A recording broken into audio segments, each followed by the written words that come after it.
Chicken fry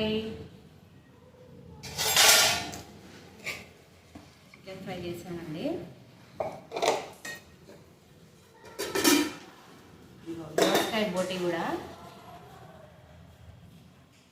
gin నువ్వు తిన్నావు కదా, ఎందుకు? ఇదిగో దోసకాయ బోటి.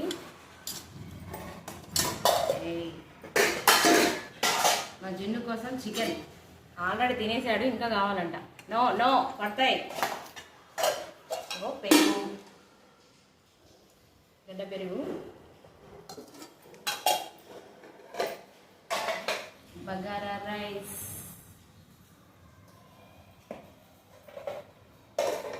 తినడానికి ప్లేట్లు కూడా. బయట వర్షం కూడా పడుతుందండి, చూద్దాం ఒకసారి ఎట్లా ఉందో వెదరు. చూడు వర్షం వస్తుంది, తిను. చాలా బాగుంది వెదరు.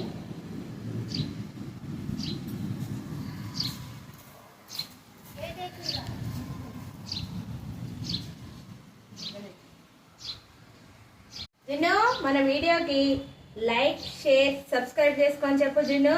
Okay bye.